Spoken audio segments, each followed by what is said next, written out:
it's very hard to find stories that haven't really been dug over and worked a lot before.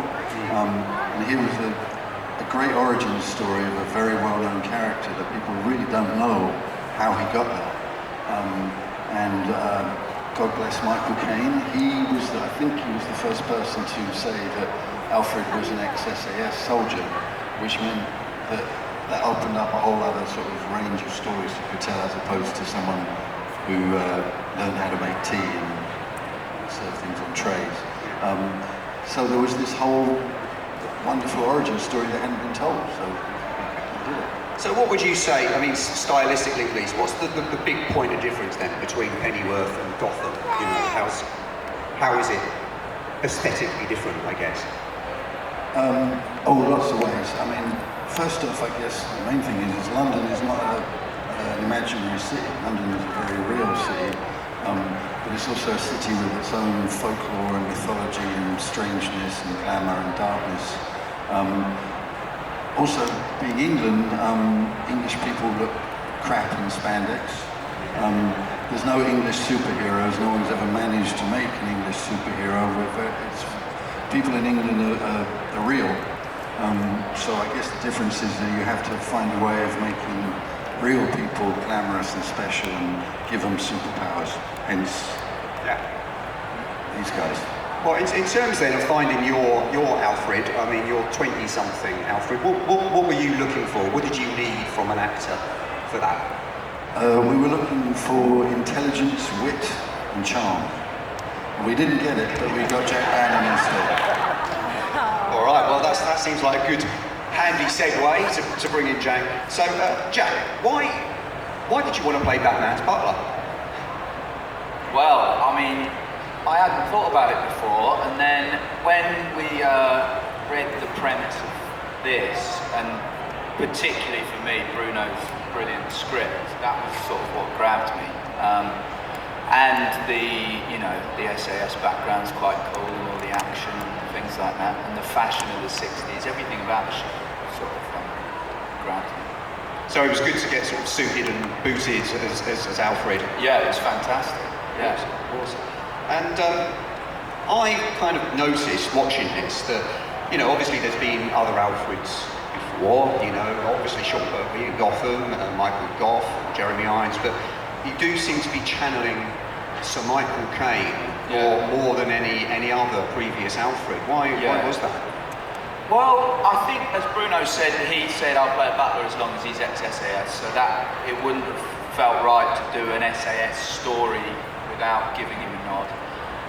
Also, personally, I think he was probably the best one. Yeah.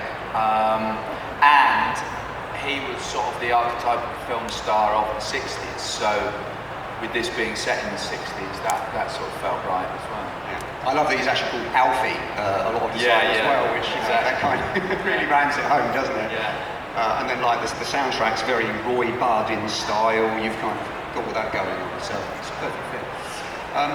Paloma, hello. So, could you please tell us about Bet Sykes? Because unless someone here knows better than me, I don't believe she's a character from Batman mythology or anything. So she's a new character. Who is she? Bet Sykes is she keeps being called a villain, but I get quite upset when people call her a villain because I feel like there's a thin line in the DC universe between heroes and villains, and I think that's the reality in life as well. We're all capable of doing great things, and we're all capable of doing terrible things given the circumstances. So Bet's she's a new character invented by Bruno. She's from the north of England. She kills people as her job, and she's very desensitised about it. And I think most people think she's a villain because they don't necessarily expect to see a woman or a maternal object, if you were, act in such a desensitised way. But, I don't subscribe to those generalisations. I feel like we're all human beings, and she does see it as her work. And personally, I kind of feel a lot of empathy towards her. You know, I kind of agree with the people she knocks off. I'm like, she's never like knocking off someone who's really lovely. They always kind of deserve it, but obviously with the social constructs we live in, it would be horrific if I really killed somebody that I didn't like. Then it would probably mean the end of this character entirely.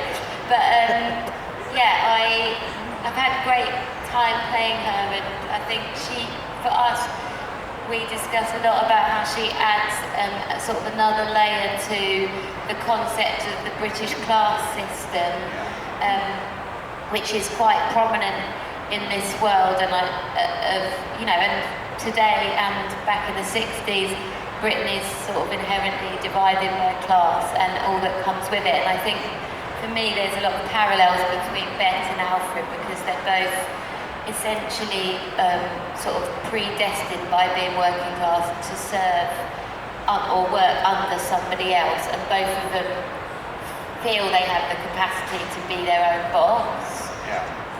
And I feel like that's what she sort of brings to the table. But did you base her on anyone you knew, or did you draw on anyone for that performance? When I first started doing castings, Danny Cannon, who's one of the directors on the show, did say to me that he thought I should watch a lot of films and documentaries about Myra Hindley. But I kind of crossed her between Myra and this lady that used to work in the local co-op in Leeds when I lived there. And she'd sort of put her fruit and veg through, and she'd be chatting to somebody else at the same time. She'd be like, Kathy, my golly, oh, you wouldn't believe the woman he bought home £2.99. And that's kind of that's Bette Sykes' thing, is like she's often thinking of something else. So she'll have just killed somebody, but then she'll be like worried about what they're going to have for tea. So Ben, hello. What was it like then? Sort of, we've seen Thomas Wayne a lot previously, but we don't get to see him very long. He doesn't short-lived, isn't he? Yeah, he doesn't last long. Just starts. Yeah. So what was it like to have the chance to really sort of dig into the character, and actually like Alfred, we're quite surprised by what we learn about him. You know, you see sides of him that we wouldn't expect. What was that like for you? I think that's what the series looks at for both of us. We know nothing about him as a young man, as a real man in his past. And yeah, I was surprised to find that out when I was reading it as well. Kind of the world that he's caught up in Pennyworth. I know in the comics he's a surgeon, and in Pennyworth he's in kind of much more kind of covert, shady, he's wrapped up in shady business, which makes him quite fun. And I think you're not quite sure as the series moves along, and he's kind of this double agent. So yeah, it was really exciting to kind of flesh that out and discover these characters. I think as we were making the show, you know, each time we opened an episode, we filmed it episode to episode, we were discovering new information every time about them, which is an exciting way to make a piece of TV. Oh wow! I'd like to ask you what the biggest surprises were, but we don't want any no spoilers. But this isn't the spoiler. It's more about the character. I kind of like the fact that, again, Thomas Wayne, usually quite reverentially treated. He's like an icon in Bruce Wayne's life, and he looks up to his father, and he did all the great things for the city. But in this, he's a bit of a dick, isn't he? That's an accident. That's just me. That's just what I brought to it naturally. Yeah, I guess he's slippery. Yeah. And I guess in terms of how Alfred sees him, he's a little bit annoying as well. Yeah. Because he's always after him. But he's very dramatic and tense, and he's always kind of causing a scene. Like in every scene that he's in, it's high stakes. Yeah, he's very stressed out. So, which is really fun to play. It's nothing like me. No, I love the way that, I mean, that it's, by the way, I've seen 7 of the 10 episodes, just so you all know.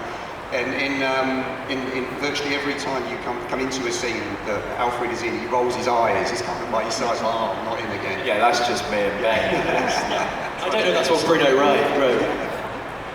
But it'd be very interesting to see how they could get to the point where one might actually work for the other. I mean, Yeah, I think that was the thing about this.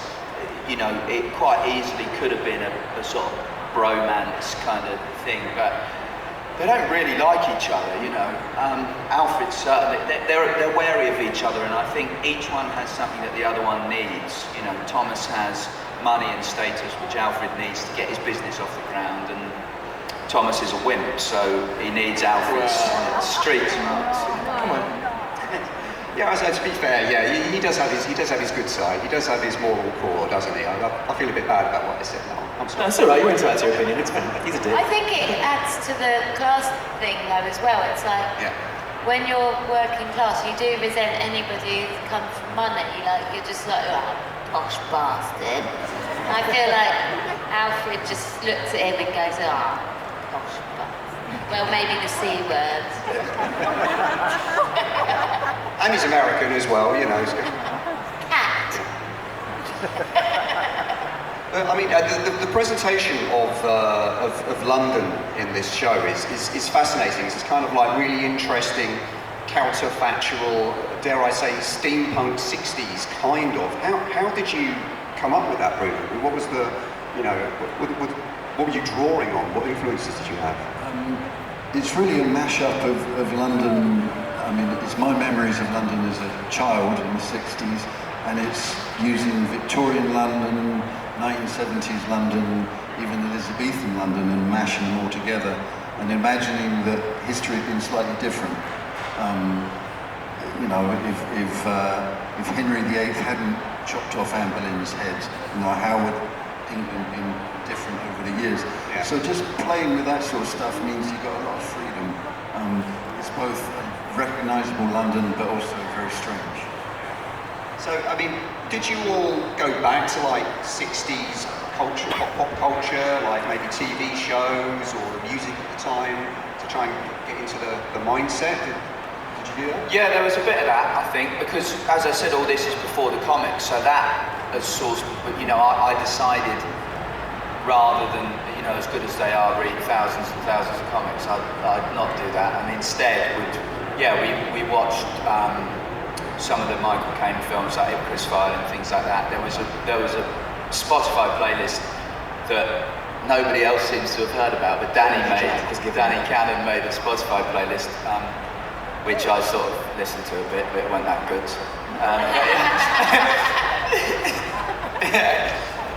But yeah, popular culture was much more of a starting point research-wise than comics, actually. Okay. How about you, Paloma? Did you sort of dig into any classic 60s shows or albums? Not really, but I didn't have to because I was raised by a woman who is absolutely obsessed by that era. So I've spent my entire life researching for this show because I've basically had it force-fed down. My mum's biggest disappointment in life is that I couldn't have seen it. So I didn't need to. I was brought up watching reruns of Ready, Steady, Go.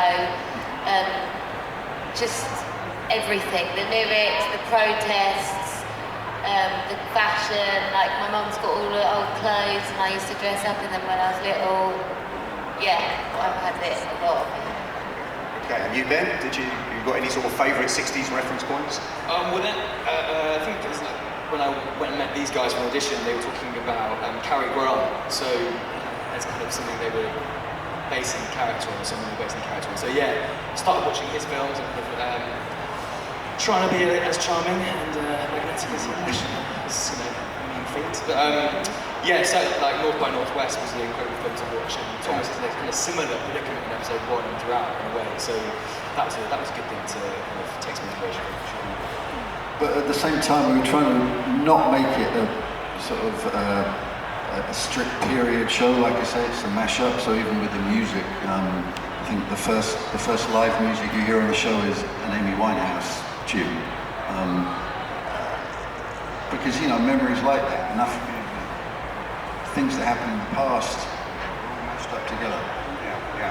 I mean, Bruno, did you look at the comic books yourself in terms of how they present the history of this era, or is this entirely kind of your own alternate reality world? Yeah, this is pretty much our alternative reality. Like I said before, we're lucky that this isn't really a place and time that has been examined a lot, certainly not in the Batman mythology. So we had a free hand. But as soon as you start taking a free hand in this thing, there is so much about London and visually and in the literature and in movies that just lend itself to storytelling. You know, David Lean was a big influence on the way it looks. Hammer horror movies, could go on. Dickens.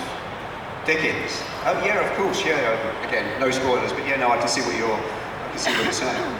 I mean, there was it gets a bit Ken Russell in places. I think, you know, is that fair to say?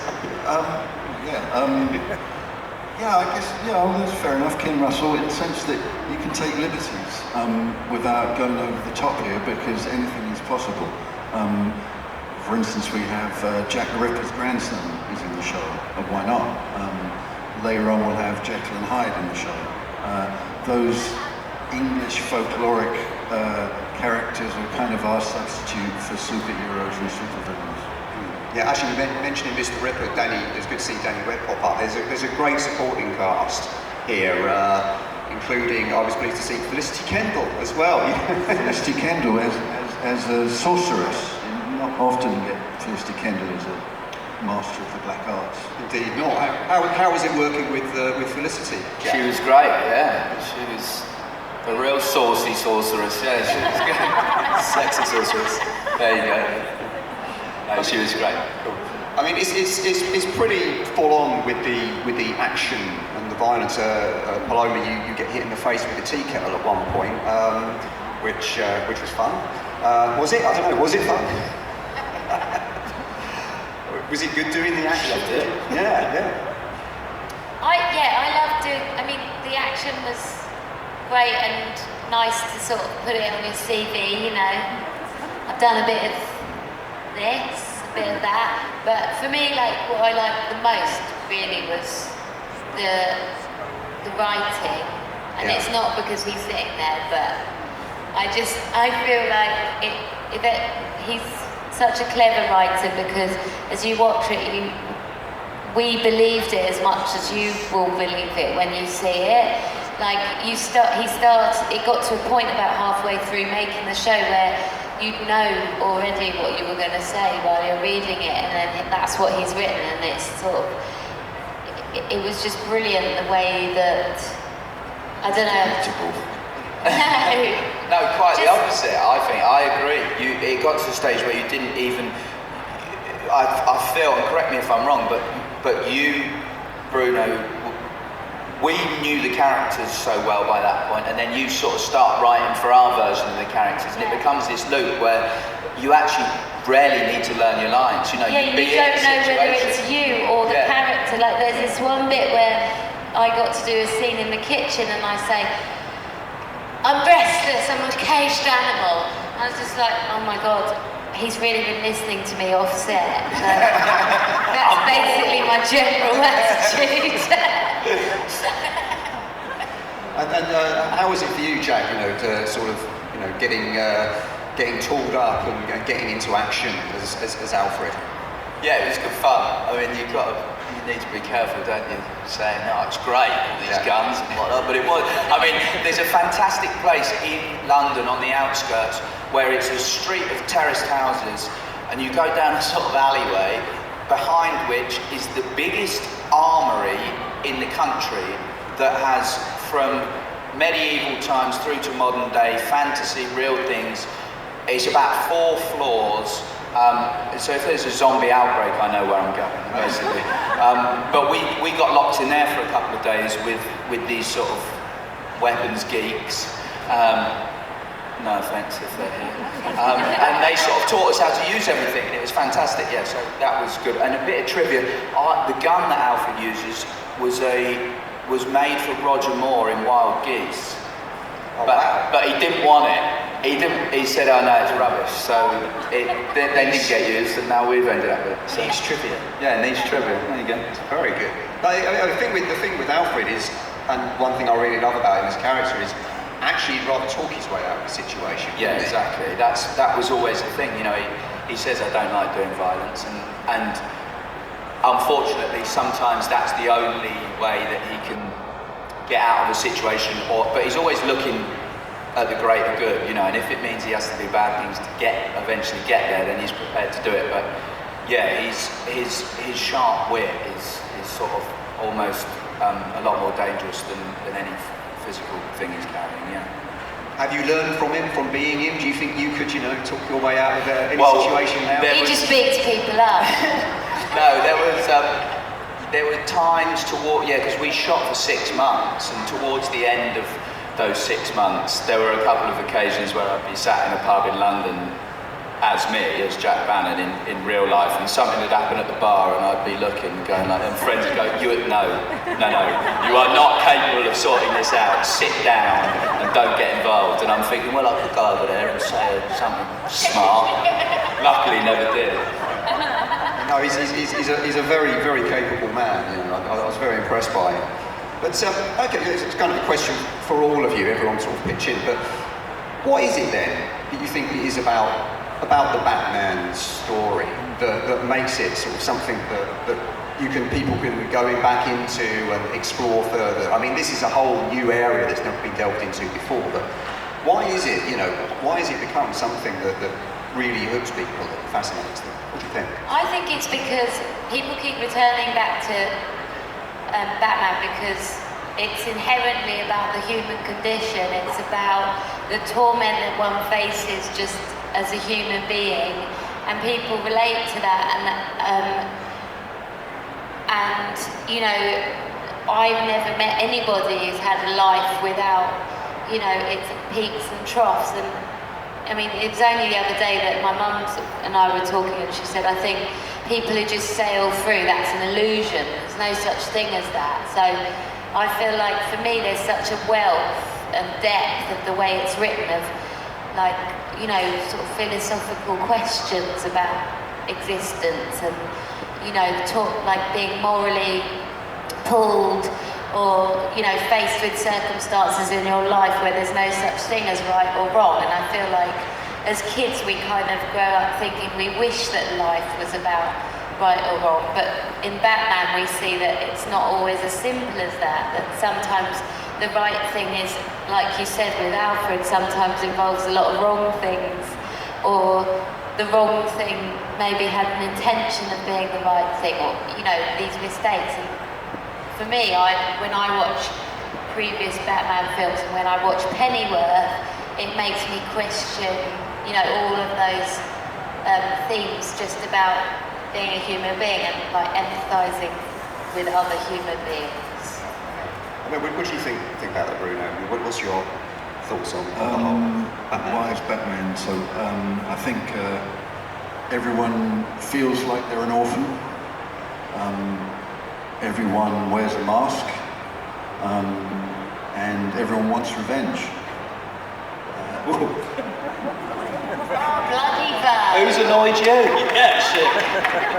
I'm sure if we took an audience poll, everyone would have something they wanted to get their own back about. Hands up, who wants revenge? That's pretty good. All right, fair enough. No, the guy with the ears. What's the revenge of the ears? Who do you want revenge on? His stylist.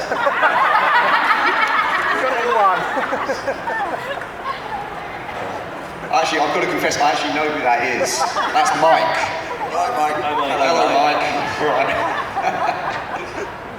So, Bruno, when you were sort of conceiving Pennyworth, putting it together, I mean, how close did you want to draw the threads between it and Gotham? I mean, are you, in your head, it's on the same timeline, or are you just exploring another alternative kind of past? Well, both really. I think it's an alternative path. The beauty of the Batman mythology is it's now large enough that there is several strands that can operate at the same time that don't necessarily jibe with each other. If you try and create a world that is consonant with all the canonical versions, you end up with a mess, or you end up with a very sort of vanilla version of it. We've taken the liberty and the time frame, taken that liberty to just tell a story in and of itself. Really, with the bottom line there, trying to tell a story that would work if you didn't know who Batman was, or had no particular affiliation with it. It's just a good story in its own right. Yeah, yeah. I mean, so, for you, Ben, it's kind of, do you see Thomas Wayne? Are you thinking, well, he's going to be Batman's dad, and therefore he's got to get to this point at some point in his future, and that's how you work the character out, or? Paloma just said I had to do my hashtag, which is Bat Daddy. Bat Daddy. Hashtag Bat Daddy. Hashtag Bat Daddy. Amazing. I guess. Hello. I guess, yeah, in a way, yeah, we know where they end up, and we know that he ends up as kind of the upright, upstanding citizen of Gotham, this philanthropist, this kind of strong moral backbone. So yeah. Definitely, I think I've got my eyes on that, but it would be boring if he was just that straight away. So I think kind of what it does explore, and what it's hopefully going to explore more, is that, how he gets to being that good person. He's put in a lot of morally compromising positions throughout the series, and hopefully more will do more. Yeah. And it's kind of ends up being drawn into a darkness that he doesn't know that exists within him, without spoiling too much. So yeah, it's knowing where it's going, but kind of taking an interesting route. Right. Because that's, just to add to that, the challenge here is that the audience knows exactly where it's going as well. So if you play into where it's going, then you're just telling people what they already know. It's much more like finding out about your parents' life before you were born. Those are the interesting things, not the ones that follow the path you